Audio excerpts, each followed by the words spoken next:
உம்மை நாடி தேடும் மனிதர் உம்மில் மகிழ்ந்து களி கூறட்டும். உந்தன் மீட்பில் நாட்டம் கொள்வோம், மனமாண்டு என்று பெறட்டும். உங்கள் மீட்பில் நாட்டம் கொள்வோம், மனமாண்டு என்று பெறட்டும்.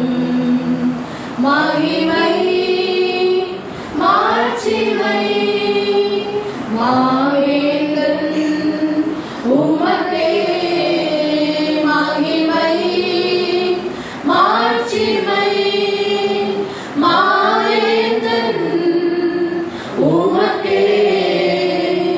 துதியும் கனமும் தூயோனே உமக்கே. துதியும் கனமும் തൂയോനേ ഉമക്കേ. ഇനി ഞാൻ പറയാൻ പോകുന്ന ദൈവചനത്തിൽ തലക്കെട്ടതാണ്, എന്റെ ദൈവം സകലരെയും കാണുന്ന ദൈവം. അവൻ സകലരെയും അറിയുന്ന ദൈവം, അവൻ കാണുന്ന ദൈവമാണ്. എന്റെ ദൈവം ആരാണ്? കാണുന്ന. നമുക്ക് ഒരു വേദഭാവം എടുക്കാം. സങ്കീർത്തനം 139, സങ്കീർത്തനം 139 അതിന്റെ 1 മുതൽ 4 വരെയുള്ള വാക്യങ്ങൾ ഞാൻ വായിക്കാം. ഇതിവിടെ അതിന്റെ തലക്കെട്ട് എങ്ങനെയാണ് എഴുതിയിരിക്കുന്നത്? ദാവീദിന്റെ ഒരു സങ്കീർത്തനം, അല്ലെ? അതാണെങ്കിൽ നമുക്ക് പറയാം ദാവീദ് രാജാവ് അല്ലെങ്കിൽ ആട്ടിടയ ബാലൻ എന്നൊക്കെ പറയാം. എന്നാൽ ഇവിടെ ദാവീദ് രാജാവായപ്പോൾ ഒരു സങ്കീർത്തനമാണ്. അവിടെ ഇങ്ങനെ എഴുതിയിരിക്കുന്നത്, യഹോവേ നീ എന്നെ ശോധന ചെയ്ത് അറിഞ്ഞിരിക്കുന്നു. ശോധന ചെയ്ത് അറിഞ്ഞിരിക്കുന്നു എന്ന് പറഞ്ഞാൽ എന്തോ ശോധന? എന്താണ് ശോധന? പരിശോധന. ഞാൻ നിങ്ങൾക്ക് മനസ്സിലാവുന്ന ഒരു ഭാഷ പറയാം. നമുക്കിപ്പോ ഒരു അസുഖം ഉണ്ടായി, നമ്മൾ എന്ത് ചെയ്യും? ബ്ലഡ് കൊണ്ടുവന്ന് ടെസ്റ്റ് ചെയ്യും, അല്ലെ? എന്തിനാണ്? ആ ബ്ലഡിനകത്ത് എന്തൊക്കെ ഉണ്ട്, എന്തെങ്കിലും കൂടിയിട്ടുണ്ടോ കുറഞ്ഞിട്ടുണ്ടോ എന്ന് അറിയാനാണ്. അപ്പൊ ഇവിടെ ദാവീദ് പറയാണ്, ദൈവമേ നീ എന്നെ ഇതുപോലെ ടെസ്റ്റ് ചെയ്ത രീതിയിൽ അറിഞ്ഞിരിക്കുന്നു. എന്നിൽ എന്തൊക്കെ ഉണ്ടെന്നും എന്നിൽ എന്തൊക്കെ ഇല്ലെന്നും ഞാൻ എപ്രകാരമാണെന്നും ദൈവം എങ്ങനെ അറിഞ്ഞിരിക്കുന്നു? ടെസ്റ്റ് ചെയ്യും. നമ്മൾ ലാബിൽ ചെന്ന് ടെസ്റ്റ് ചെയ്യുന്നത് പോലെ ദൈവം രീതിയിൽ നമ്മളെ ടെസ്റ്റ് ചെയ്ത് അറിഞ്ഞിരിക്കുന്നു. അടുത്ത വാക്യം, ഞാൻ ഇരിക്കുന്നതും എഴുന്നേൽക്കുന്നതും നീ അറിയുന്നു. നമ്മുടെ മലയാളം ബൈബിളിലാണ് ഇങ്ങനെ എഴുതിയിരിക്കുന്നത്. പക്ഷെ ഇംഗ്ലീഷ് ബൈബിളിൽ എഴുതിയിരിക്കുന്നത് ഇങ്ങനെയാണ്, ഞാൻ എപ്പോ ഇരിക്കാൻ പോകുന്നെന്നും എപ്പോ എഴുന്നേക്കാൻ പോകുന്നെന്നും നീ അറിയുന്നു, അല്ലെ? അതായത് ദൈവത്തിന് ഇതൊന്നും പറഞ്ഞു കൊടുക്കണ്ട. ഞാൻ എന്റെ മനസ്സിൽ ഞാൻ ആരാധിച്ചുകൊണ്ടിരിക്കുമ്പോൾ ഞാൻ ദൈവത്തിൽ ഇരിക്കണം എന്ന് ഞാൻ എപ്പോ മനസ്സിൽ ചെയ്യണം. അതിനു മുമ്പ് ഇത് ആരറിയുന്ന? ദൈവം അറിയുന്നു. ഞാൻ ഇരിക്കുന്ന എപ്പോ എഴുന്നേക്കാമെന്ന് ഞാൻ വിചാരിക്കുന്നു, അതിനു മുമ്പ് എന്റെ ദൈവം ഇത് അറിയുന്നു. ഓക്കെ, അടുത്തത്, എന്റെ നിരൂപണം നീ ദൂരത്ത് നിന്ന് ഗ്രഹിക്കുന്നു. ഈ വാക്യങ്ങളുടെ ഒന്ന് അർത്ഥം മാത്രം എന്ന് പറഞ്ഞു പോവാണ്. എന്റെ നിരൂപണം എന്ന് വെച്ചാൽ എന്താണ്? വിചാരം. എന്റെ വിചാരങ്ങൾ ഇങ്ങനെയാണ് എന്റെ ഇത്. ദൈവമേ നീ ദൂരെ നിന്നാലും നീ എത്ര അകലെ നിന്നാലും ഞാൻ എന്ത് ചിന്തിക്കണമെന്ന് ആരറിയുന്ന? ദൈവം അറിയുന്നു, അല്ലേ? ഞാൻ പറഞ്ഞു, നമ്മൾ തലക്കെട്ടതാണ്, എന്നെ കാണുന്ന ഒരു ദൈവമുണ്ട്, എന്നെ അറിയുന്ന ഒരു ദൈവമുണ്ട്. അവൻ എന്ത് ചെയ്ത് ഞാൻ എപ്പോ ഇരിക്കുന്നെന്നും ഞാൻ എപ്പോ എഴുന്നേൽക്കണം എന്ന് ഞാൻ എന്റെ മനസ്സിൽ വിചാരിക്കുന്നു, അതവൻ അറിയുന്നു. എന്റെ ചിന്തകളെ എന്ത് ചെയ്ത് ദൂരെ നിന്ന് ദൈവം എന്ത് ചെയ്തത് ഞാൻ എന്തൊക്കെയാണ് ചിന്തിക്കുന്നതെന്നും എന്തൊക്കെയാണ് എന്റെ ചിന്താമണ്ഡലങ്ങളിലൂടെ കടന്നു പോകുന്നതെന്നും ആരറിയുന്ന? ദൈവം അറിയുന്നു. അടുത്തത്, എന്റെ നടപ്പും കിടപ്പും നീ ശോധന ചെയ്യുന്നു. എന്റെ നടപ്പും കിടപ്പും എന്ന് പറഞ്ഞാൽ ഞാൻ രാവിലെ എഴുന്നേറ്റ് എവിടെ പോകുന്നോ അവിടൊക്കെ ഞാൻ എങ്ങനെയാണ് പോണത്, എന്തിനാണ് പോകുന്നത് എന്നുള്ളതും ആരും എന്ത് ചെയ്യുന്നു? ദൈവം ശോധന ചെയ്ത് അറിയുന്നു. ഞാൻ ചോദിക്കുന്നു, ഇന്ന് രാവിലെ നിങ്ങൾ എല്ലാവരും എഴുന്നേറ്റ് പള്ളിയിൽ വന്നു, അല്ലേ? എന്തിനാ വന്നു? സത്യം പറ, എന്തിനായിരുന്നു വന്ന?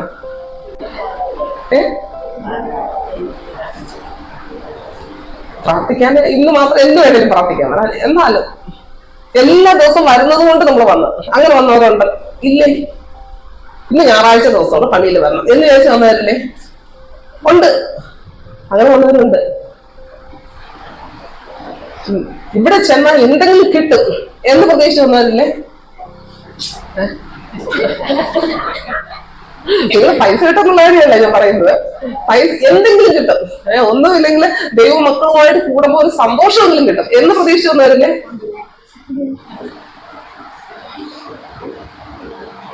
ഇനി ചിലപ്പോ ആരെങ്കിലും എന്നെ സഹായിക്കും എന്ന് വന്നവരും എന്ന് പ്രതീക്ഷിച്ച് ഇല്ലാന്ന് നമ്മളിപ്പോ പറയുന്നത്. പക്ഷെ പണ്ട് നമ്മൾ വന്നപ്പം ശിവ ഉണ്ടായിരുന്നു.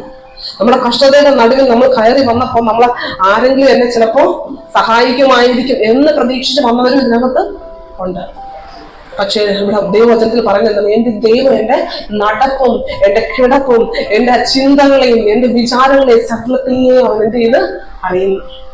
അവൻ സകലവും തിരിച്ചറിയുന്നു.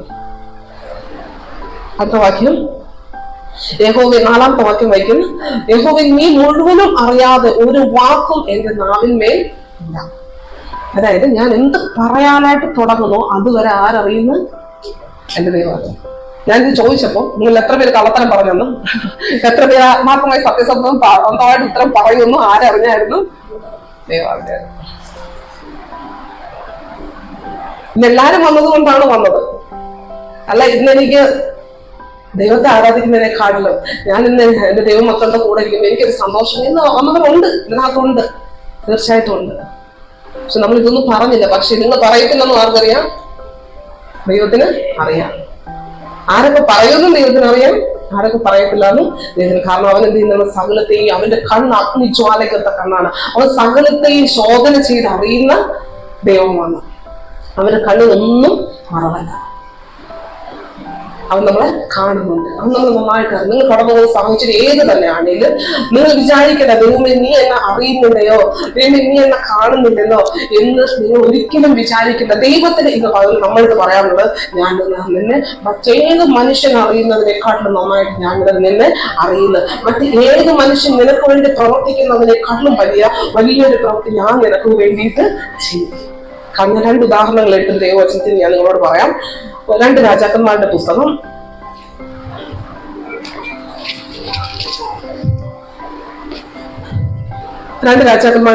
5-ാം അധ്യായം അതിന്റെ 1 മുതലുള്ള വാക്യങ്ങൾ. ഇതിന് മുമ്പ് ഞാനൊരു ഭാഗം എനിക്ക് തോന്നുന്നു സൂം മീറ്റിംഗിൽ അതുകൊണ്ടാണെന്ന് തോന്നുന്നു ഞാൻ ഒരു പ്രാവശ്യം എടുത്തിട്ടുണ്ട്. പക്ഷെ എങ്കിലും ആ ഭാഗം ഞാൻ ഒന്നും കൂടെ വായിക്കാം.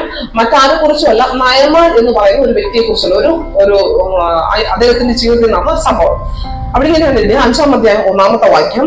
ആറാം രാജാവിന്റെ സേനാധിപതിയായ നയമാൻ മുഖാന്തരം യഹോവ ആരാമിന് ജയം നൽകിയത് കൊണ്ട് അവന്റെ യജമാനൻ അവനെ മഹാനും മാന്യനും ആയി എണ്ണി.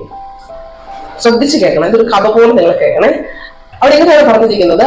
ആറാം രാജാവ്, ആ സ്ഥലത്തെ രാജാവിന് ഒരു സേനാധിപതി ഉണ്ട്. സേനാധിപതി അദ്ദേഹത്തിന്റെ സൈന്യത്തെ നയിക്കുന്ന ഒരു സൈന്യാധിപനുണ്ട്. അദ്ദേഹത്തിന്റെ പേരാണ് നയമാൻ. ആരാണ് നയമാൻ? രാജാവിന്റെ സൈന്യാധിപൻ. രാജാവിന്റെ സൈന്യാധിപനാണ് നയമാൻ. അദ്ദേഹം എവിടെ ചെന്ന് യുദ്ധം ചെയ്താലും ജയിക്കും. മനസ്സിലായോ? അദ്ദേഹത്തിന്റെ ഒരു പ്രത്യേകത ഏതാണ്? അദ്ദേഹം യുദ്ധം ചെയ്യുന്നതെല്ലാം നദിയും ജയിക്കും. അതുകൊണ്ട് തന്നെ രാജാവ് ഇദ്ദേഹത്തെ എന്ത് ചെയ്ത് മഹാനാക്കി. വലിയൊരു മഹാനാണ്. മഹാൻ എന്ന് പറഞ്ഞാൽ എന്താണ്? മറ്റുള്ളവരാൾ അറിയപ്പെടുന്ന ഒരു വ്യക്തിയായിട്ട് ആര് നയമാൻ മാറി. രണ്ടാമത് അദ്ദേഹം മാന്യനായി. അദ്ദേഹം ഈ ജയം പ്രാപിക്കുന്നത് കൊണ്ട് സകല മനുഷ്യരും അദ്ദേഹത്തെ ബഹുമാനിക്കപ്പെടാനായിട്ട് മനുഷ്യരാൽ മാനിക്കപ്പെട്ടവനായി അവൻ മാറി. 3, അദ്ദേഹം ഒരു പരാക്രമശാലിയാണ്. അദ്ദേഹത്തിന്റെ പല ക്വാളിറ്റീസ് എന്നുള്ള പറഞ്ഞത്, അദ്ദേഹം എവിടെ ചെന്നാലും അദ്ദേഹം യുദ്ധത്തിൽ ജയിക്കും. അദ്ദേഹം മുഖാന്തരം രാജാവിന് ജയമുണ്ട്.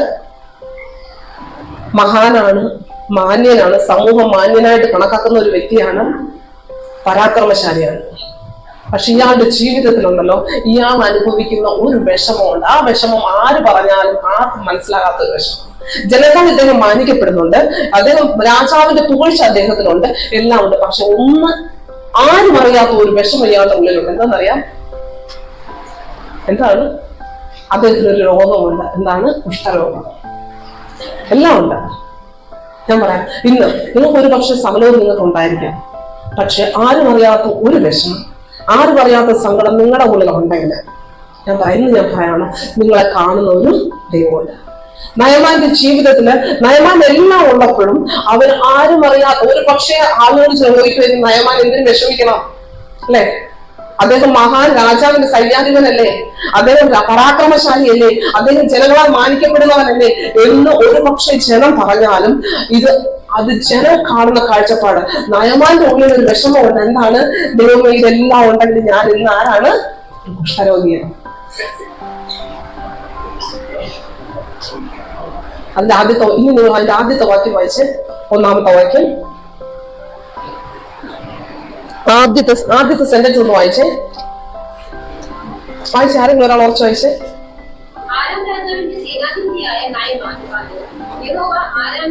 ഓക്കെ, ആ വാക്യം നിങ്ങൾ വായിച്ചപ്പോൾ ശ്രദ്ധിച്ച് വായിച്ച, ഒന്നും കൂടെ വായിച്ചേ.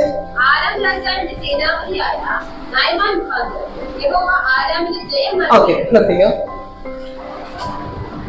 ആരാം രാജാവിന്റെ സൈന്യാധിപൻ എന്നതിലല്ലായിരുന്നു പ്രാധാന്യം. രണ്ടാമത് ജയം നൽകിയതുമല്ല പ്രാധാന്യം, ആരാണ് ജയം കൊടുത്തത് അതാണ് അതിനകത്ത് പ്രാധാന്യം. ആരാണ് ജയം കൊടുത്തത്? യഹോവ. ഞാൻ പറയാം, ഈ നയമാൻ അവിടെ എവിടെ ഉണ്ടായിരുന്നാലും അവൻ എത്രയൊക്കെ മാനിക്കപ്പെടാൻ കാരണം എന്തായിരുന്നു? അതിന്റെ പുറകിൽ ആരുടെ ഒരു കൈ ഉണ്ടായിരുന്നു? ദൈവത്തിന്റെ കരം നയമാന്റെ പുറകിൽ ഉള്ളത് കൊണ്ടായിരുന്നു ആര്? നയമാൻ ഇതിന് മുഴുവനും എന്ത് ചെയ്തത്? ജയം പ്രാപിച്ചത്.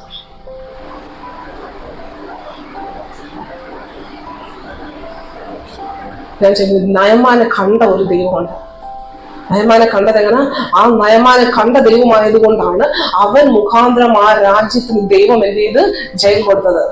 അപ്പൊ നമ്മൾ ചോദിക്കുകയും, ദൈവമേ, അവൻ മുഖാന്തരം രാജ്യത്തിനല്ലേ ജയം കിട്ടിയത്? അല്ലെ, നയമാൻ എന്ത് ഗുണമുണ്ടായിരുന്നു നമ്മൾ ഒരു പക്ഷെ ചോദിക്കും. അടുത്ത വാക്യം വായിച്ചു. അവിടെ വായിക്കുകയാണ്, അരാമെ കവർച്ചക്കടയായി വന്നപ്പോ ഇസ്രായേൽ ദേശത്ത് നിന്ന് ഒരു ചെറിയ പെൺകുട്ടിയെ പിടിച്ചുകൊണ്ട് പോയിരുന്നു.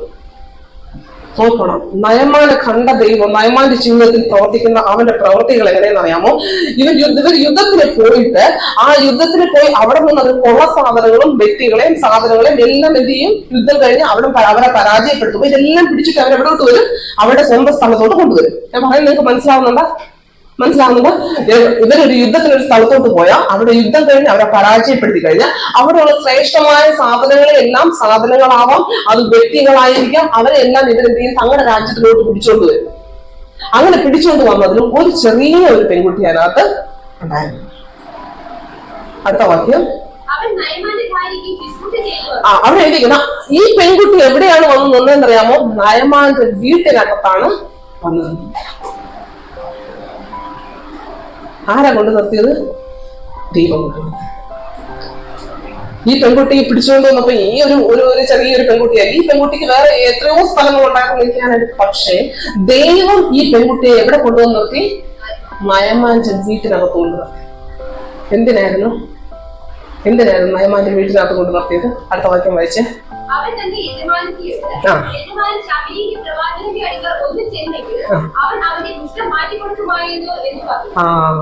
നിന്നിട്ട് ഈ പെൺകുട്ടി പറ, അല്ലെങ്കിൽ അടിമ പെൺകുട്ടിയായ ഈ പെൺകുട്ടി ആ നയമാന്റെ ഭാര്യ എടുത്ത് പറയാണ്, യജമാനൻ എന്ത് ചെയ്യും? യജമാനൻ ശമരിയില് ഞാൻ ഇരുന്ന സ്ഥലത്ത് ഒരു പ്രവാചകനുണ്ട്, ആ പ്രവാചകന്റെ അടുക്കലോട്ട് ഒന്ന് പോയിരുന്നെങ്കിൽ ആ പ്രവാചകൻ ഈ യജമാനൻ എന്ത് ചെയ്തേനെ? കുഷ്ഠം മാറ്റി കൊടുത്തേനെ. നിങ്ങൾക്ക് മനസ്സിലാവുന്നോ? ദൈവം ഒരു മനുഷ്യന്റെ ജീവിതത്തിൽ പ്രവർത്തിക്കുന്ന പണി അത് ഒരു കണ്ണിനും കാണാൻ പറ്റാത്തതും ഒരു കാതിനും കേൾക്കാൻ പറ്റാത്തതും. നമ്മൾ വിചാരിക്കും എന്റെ ജീവിതത്തിൽ ദൈവമേ നീ ഇങ്ങനെ പ്രവർത്തിക്കണേ എന്ന് നമ്മൾ ദൈവത്തിന് വഴി പറഞ്ഞു കൊടുക്കും. എന്റെ ദൈവത്തിന് നമ്മൾ ആരും എന്റെ പ്രശ്നങ്ങളുടെ പരിഹാരം എങ്ങനെ ചെയ്യണമെന്ന് എന്റെ ദൈവത്തിന് നന്നായിട്ട് അറിയാം. അതിനകത്ത് നമ്മൾ എന്റെ ദൈവത്തിന് വേണ്ടി ഒരു വഴി പറഞ്ഞു കൊടുക്കേണ്ട ആവശ്യമില്ല. എനിക്ക് വേണ്ടി പ്രവർത്തിക്കാൻ ഏതോ രാജ്യത്തിൽ കിടന്ന ഒരു പെൺകുട്ടിയെ ദൈവം എന്ത് ചെയ്ത് നേരെ, അല്ലെങ്കിൽ നയമാന് വേണ്ടി പ്രവർത്തിക്കാനായിട്ട് ഏതോ രാജ്യത്തിൽ കിടന്ന ഒരു പെൺകുട്ടിയെ നേരെ കൊണ്ടുവന്ന് ദൈവം എവിടെ നിർത്തി? നയമാന്റെ വീട്ടിനകത്ത് നിർത്തിയിട്ട് പറയാണ്, ആ പെൺകുട്ടിയുടെ വായിൽ നിന്ന് കേൾപ്പിക്കുകയാണ് എന്ത് ചെയ്ത്? ശമരിയിൽ ഒരു പ്രവാചകനുണ്ട്, ആ പ്രവാചകന്റെ അടുക്കൽ പോകാൻ തീർച്ചയായിട്ടും യജമാൻ എന്ത് ചെയ്യും? കുഷ്ഠരോഗം. ഞാൻ പറഞ്ഞല്ലോ, നിങ്ങൾക്ക് വേറെ ഒരുപാട് സമൂഹം ഒരുപക്ഷെ നിങ്ങളെ കാണുമ്പോൾ നിങ്ങൾക്ക് ഒന്നിനും കുറവില്ല, അല്ലെ? മാന്യതയോടെ നമ്മൾ ജീവിക്കുന്ന എല്ലാവരും. പക്ഷെ നിങ്ങളുടെ ഉള്ളിലുള്ള ഒരു കുറവുണ്ടല്ലോ, നിങ്ങളുടെ ഉള്ളിൽ ആരും കാണാത്ത നിങ്ങൾക്കുള്ള ഒരു സങ്കടം ഉണ്ടല്ലോ.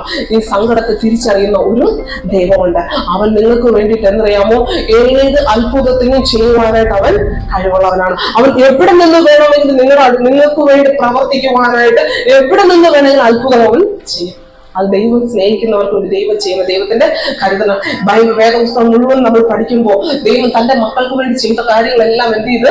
സയൻസിന് വിപരീതമായിട്ടുള്ള കാര്യങ്ങളാണ് ചെയ്തത്, അല്ലേ? ആണോ? ഒരിക്കലും എന്ത് ചെയ്ത് എന്താ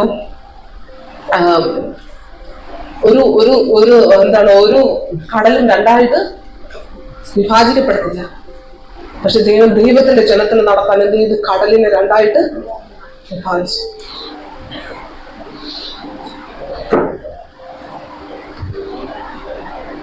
ദൈവത്തിന് എന്ത് ചെയ്യുന്നത്? എന്റെ ദൈവം എന്നെ കാണുന്നവനാണ്, അവൻ എന്നെ നന്നായിട്ട് അറിയുന്നവനാണ്, അവൻ എന്റെ സങ്കടങ്ങളെ മനസ്സിലാക്കുന്നവനാണ്. അതുകൊണ്ടാണ് ഹാഗാറിന്റെ സങ്കടത്തെ അവൻ എന്ത് ചെയ്ത് കണ്ടത്.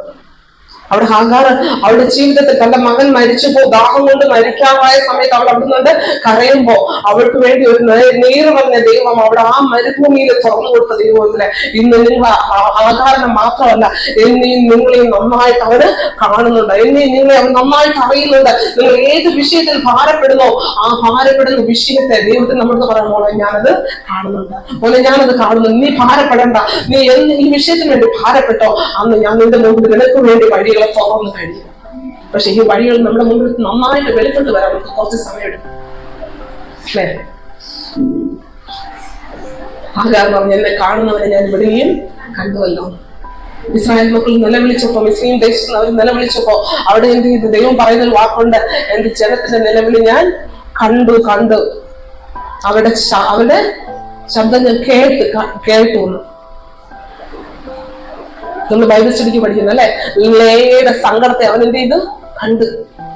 നമ്മുടെ സങ്കടത്തെ, നമ്മുടെ കഷ്ടതയെയും നമ്മുടെ നിരാശകളെയും നമ്മുടെ പ്രയാസങ്ങളെയും അവൻ എന്ത് ചെയ്യും? നന്നായിട്ട് കാണുന്നു. അതുകൊണ്ട് തന്നെ ദൈവം നമുക്ക് വേണ്ടി എന്ത് ചെയ്ത് വഴി തുറന്ന് കഴിയുന്ന വഴി ഒരിക്കലും എന്ത് ചെയ്യത്തില്ല, അവനെ തടക്കത്തില്ല. പക്ഷെ നമ്മൾ വിചാരിക്കരുത് ഞാൻ ആഗ്രഹിക്കുന്ന വഴി അവൻ തുറന്നു തരത്തില്ല. കാരണം ഞാൻ ആഗ്രഹിച്ച വഴി ഇതിനു മുമ്പ് തുറന്നു തന്നാണ് ഇപ്പൊ ഇത്രയും പ്രശ്നമായത് നിൽക്കുന്നു അല്ലെ? ഞാൻ ആഗ്രഹിച്ചതുപോലെ എനിക്ക് വഴികളെ തുറന്ന് കിട്ടിയതാണ് ഇപ്പൊ ഇത്രയും പ്രശ്നത്തിൽ ഞാൻ വന്ന് നിൽക്കുന്നത്. ഇനി അവൻ ഒരിക്കലും എന്ത് ചെയ്ത് എന്റെ ഇഷ്ടപ്പെട്ടുള്ള വഴിയിലൂടെ ദൈവം നടത്തത്തില്ല. ഇനി അവൻ ഇഷ്ടമുള്ള വഴിയിൽ അവൻ നമ്മളെ നടത്തും. ഓക്കെ, അടുത്ത വാക്യം.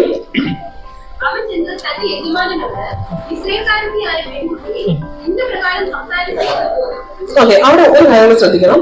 ഈ പെൺകുട്ടി, ഈ അടിമ പെൺകുട്ടി വന്ന് തന്റെ യജമാനനോട് പറയുമ്പോ ആ യജമാനന്റെ ഭാവം എന്തായിരുന്നു?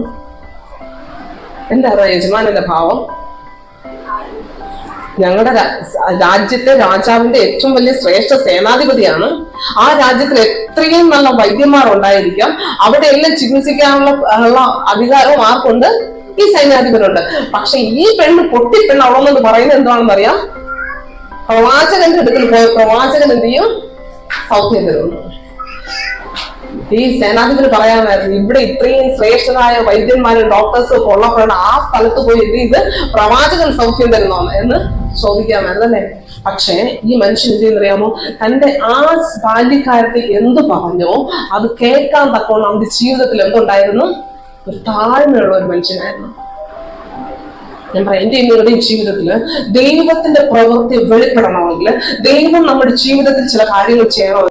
ഭാവമുള്ള എന്താണ്? താഴ്മ. താഴ്മയില്ലാതെ ഒരിക്കലും നമുക്ക് എന്ത് ചെയ്യാൻ പറ്റത്തില്ല, ക്രിസ്തീയ ജീവിതം നയിക്കാനായിട്ട് പറ്റത്തില്ല. കാരണം നമ്മുടെ ക്രിസ്തീയ ജീവിതത്തിന്റെ മാതൃക തന്നെ ആരാണ്? കർത്താവാണ്. ആ കർത്താവ് എന്തായിരുന്നു ചെയ്തത്? അവൻ ദൈവമായിരിക്കെ ദൈവത്തോടുള്ള സമത്വം മുറുകെ പിടിച്ചു കൊള്ളണമെന്ന് വിചാരിക്കാതെ ദാസരൂപം എടുത്ത് വേഷത്തിൽ മനുഷ്യനായി തന്നെത്താൻ ത്യജിച്ച് ക്രൂശിലെ മരണത്തോളം യാഗമായി തീർന്നല്ലേ? ഇതിനകത്ത് ഏതോ ഒരു വാക്കുകൾ പോയെന്ന് തോന്നുന്നു. അവൻ ദൈവമാണ്. ദൈവത്തിന് പറഞ്ഞിരിക്കാം, എങ്ങനെയാണ് ഞാൻ ദൈവമാണ്, എനിക്ക് അവിടെ നിന്നുള്ള ഒരു വാക്ക് കൽപ്പിച്ച എന്ത് ചെയ്ത് ഈ ജനം വ്യത്യാസം. പക്ഷെ ദൈവം അത് പറഞ്ഞിരുന്നില്ല. പകരം എന്ത് ചെയ്തു? അവൻ ദാസരൂപം എടുത്തിട്ട് ജനിക്കുവാൻ ഒരു ഇടമില്ലാതെ അല്ലെ കിടത്തിയത് എവിടെ കൊണ്ട് കിടത്തി? പുൽത്തൊട്ടിയിൽ കൊണ്ടുവന്ന് കിടത്തി. ആർക്ക് വേണ്ടിയിട്ട്? എനിക്കും നിങ്ങൾക്കും വേണ്ടിയിട്ട്. ഞാനും നിങ്ങൾ സമ്പന്നനാകാൻ അവന്റെ സകല എന്ത് ചെയ്ത് സകല ആ പദവിയെ വിട്ടിട്ട് അവന് ദരിദ്രനായി തീർന്ന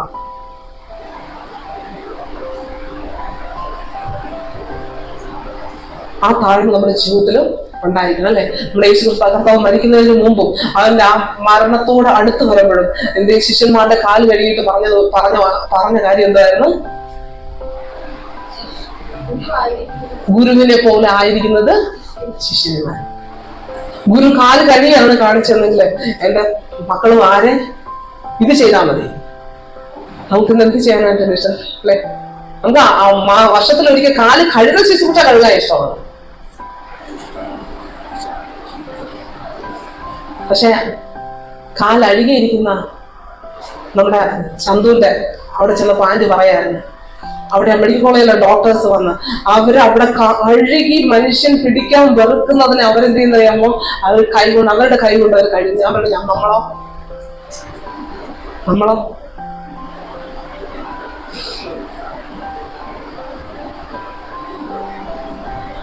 യഥാർത്ഥത്തിൽ പഠിത്തവും വിദ്യാഭ്യാസവും അറിവും ജ്ഞാനവും പദവിയും എല്ലാം ഉള്ള ഡോക്ടേഴ്സ് ഇത് ചെയ്യും. പക്ഷെ നമുക്കിത് ചെയ്യാനായിട്ട് എന്ത് ചെയ്യുന്നില്ല, അതിനുള്ള താഴ്ന്ന നമ്മുടെ ജീവിതത്തില് ഇല്ല. അപ്പൊ ഇവിടെ ഞാൻ പറഞ്ഞ നയമാന്റെ ഒരു പ്രത്യേകത എന്താണ്, അവൻ തന്നോട് പറഞ്ഞ ആ ബാല്യക്കാരത്തിലെ വാക്കുകളെ കേൾക്കാനായിട്ട് അദ്ദേഹത്തിന് എന്തുണ്ടായിരുന്നു, മനസ്സുണ്ടായിരുന്നു. എളുപ്പം പോവാം. അടുത്ത വാക്യം.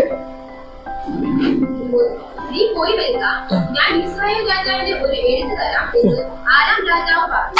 അങ്ങനെ അവൻ 10 താലന്ത് വെള്ളിയും 6000 ചീക്കൽ പൊന്നും 10 കൂട്ടം വസ്ത്രവും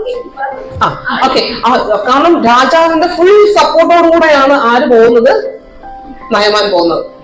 നയമാന്റെ ഈ സൗഖ്യത്തിന് എന്തൊക്കെ എക്സ്പെൻസ് ഉണ്ടോ, അപ്പൊ രാജാവ് പറയുന്നത് നിന്റെ സൗഖ്യത്തിന് വേണ്ടി എന്ത് എക്സ്പെൻസ് ഉണ്ടെങ്കിലും ഞാനത് ഏറ്റെടുത്തിരിക്കുക.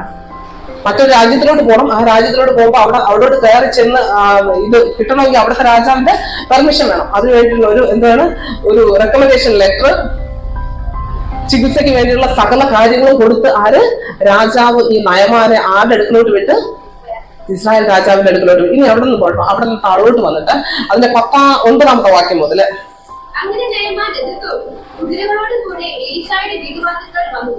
അവിടെ എഴുതിയൊക്കെയാണ്, രാജാവിന്റെ അടുക്കലെല്ലാം പോയി, രാജാവ് പെർമിഷൻ എല്ലാം കൊടുത്ത് അങ്ങനെ ഈ നയമാൻ എന്ത് ചെയ്തു, കുതിരകളോടും എലീശ രഥങ്ങളോടും കൂടെ എലീശയുടെ വീട്ടുവാതിക്കൽ ചെന്ന് വന്നു നിന്നു.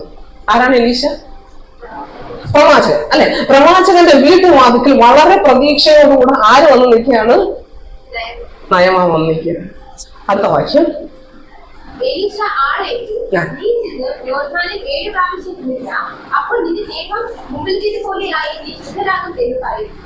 അവിടെ വാക്യം നിങ്ങൾ ശ്രദ്ധിച്ച, വളരെ പ്രതീക്ഷയോടുകൂടെ പ്രവാചകന്റെ വീടിന്റെ ഫ്രണ്ടിൽ വന്ന് നിൽക്കുന്ന ആ വ്യക്തിയോട് ആര്, എലീശ അകത്ത് നിന്നിട്ട് എന്ത് ചെയ്ത് പുറത്തോട്ട് വന്നില്ല. ആരയച്ച്, ആളിനെ പുറത്തോട്ട് അയച്ചിട്ട് പറയാണ്, നീ എന്ത് ചെയ്യണം, ഇനി യോർദാനിൽ 7 പ്രാവശ്യം എന്ത് ചെയ്യണം, കുളിക്കണം. അടുത്തത്, അപ്പോൾ നിന്റെ ദേഹം മുമ്പിലത്തെ പോലെയായി നീ ശുദ്ധനാകും എന്ന് പറഞ്ഞു. ഈ യോർദാന്റെ പ്രത്യേകത നിങ്ങൾക്ക് അറിയാമോ? ഈ യോർദാൻ മുഴുവൻ അടിച്ച് കലങ്ങി വരുന്ന കലക്ക വെള്ളമാണ്. എപ്പോഴും വെള്ളം കാണുന്ന ഒരു നദിയാണ് യോർദാൻ. ഒന്ന് ഹെർമോനിലെ മഞ്ഞുരിക്കും, 2 ഈ വേനൽക്കാലത്ത് ഹെർമോനിലെ മഞ്ഞുരിക്കും, അല്ല മഴക്കാലത്ത് മഴയുടെ വെള്ളം. ഇതെല്ലാം കൂടെ ചേർന്നിട്ട് ഇതിന്റെ ഏത് സമയത്തും ഈ യോർദാനിൽ വെള്ളം കാണും.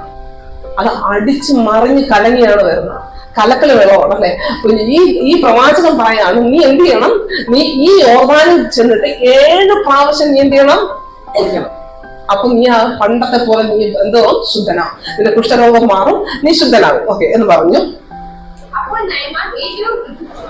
നോക്കിയോ, പെട്ടെന്ന് നയമാൻ എന്തോന്നറിയാം, ദേഷ്യം.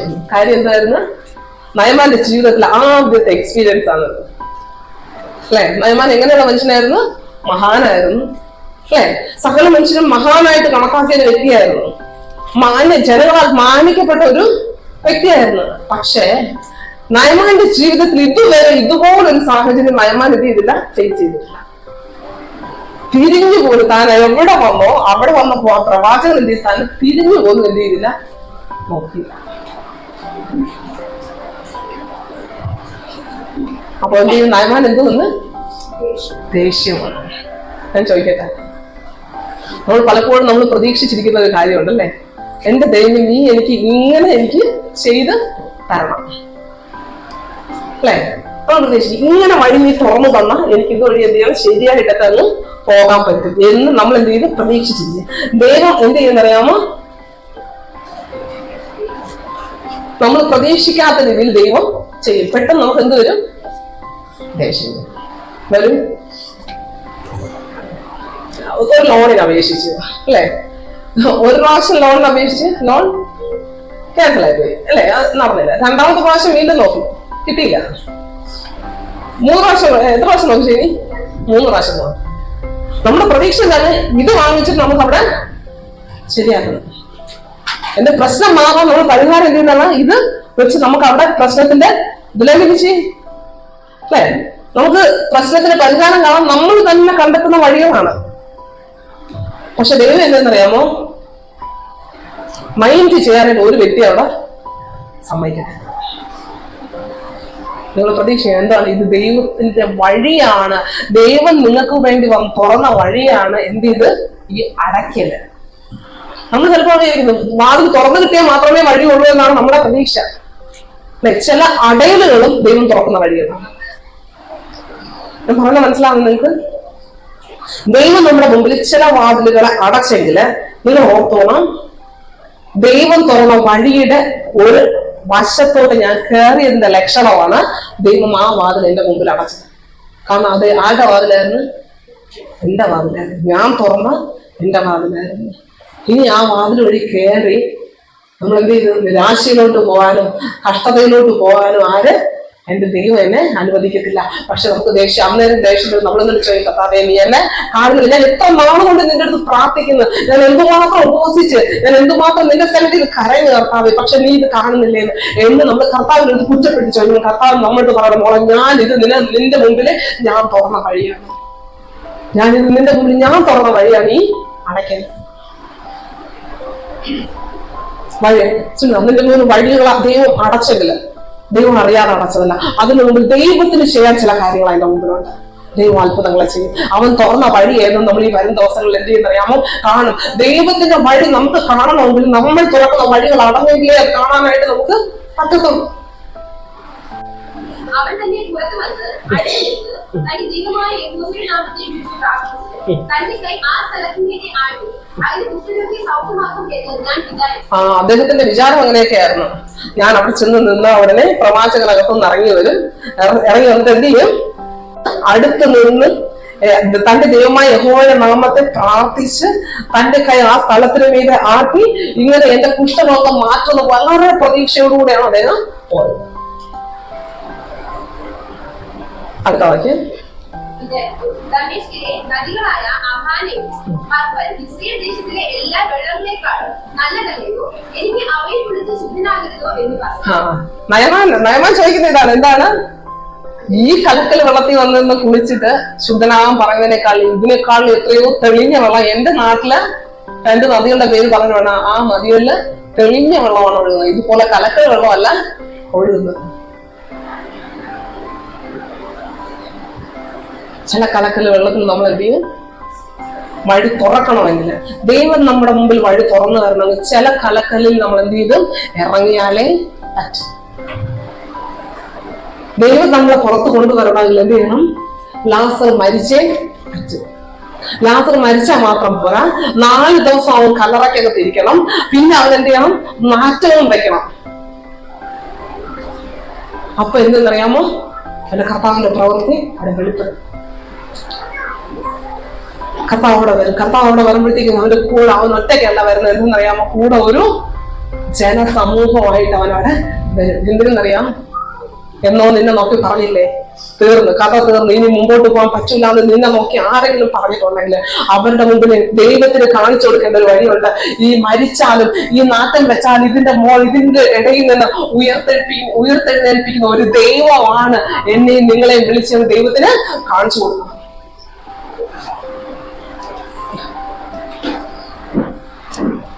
എത്ര പേര് നാട്ടം വെച്ച അവസ്ഥ ഉണ്ടെന്നൊന്നും എനിക്കറിയത്തില്ല. പക്ഷെ എനിക്ക് ചില നാട്ടം വെക്കലുകൾ ദൈവം അനുവദിച്ച്, ചില കലക്കൽ വെള്ളത്തിൽ ഇറങ്ങാൻ ദൈവം ചിലപ്പോൾ അനുവദിച്ചു കൊടുക്കുന്നിരിക്കും. പക്ഷെ അവിടെ നമ്മളെ താഴ്മയോടെ, കർത്താവേ ഞാൻ ഒന്നുമില്ല കർത്താവേ, നീ അനുവദിക്കുന്ന ഒരു ചെളി വെള്ളത്തിൽ ഇറങ്ങണമെന്നാണ് നീ എന്നെ അനുവദിക്കുന്നെങ്കിൽ അതിലൂടെ കടന്നു പോകാൻ എനിക്ക് മടിയില്ലപ്പ എന്ന് പറഞ്ഞ് അതിലോട്ട് ഇറങ്ങാനായിട്ടോ, അല്ലെങ്കിൽ 10 പേര് നിങ്ങളെ കുറ്റം പറയാനായിട്ടോ, 10 പേര് നിങ്ങളെ കളിയാക്കാനായിട്ടോ നിങ്ങൾ അനുവദിച്ചു കൊടുക്കുന്നില്ല. നിങ്ങൾ തീർച്ചയായിട്ടും എന്ത് ചെയ്യും? അവനെ വിശ്വസിച്ച് ഇറങ്ങി വന്നവർ അവൻ ഒരു നാളും എന്ത് ചെയ്യത്തില്ല? കൈവിടത്തില്ല. അവൻ ഉപേക്ഷിച്ച് കളയത്തില്ല. എന്ന് നിങ്ങളെ നിന്ദിക്കാനും പരിഹസിക്കാനും ദൈവം എന്ത് ചെയ്യത്തില്ല?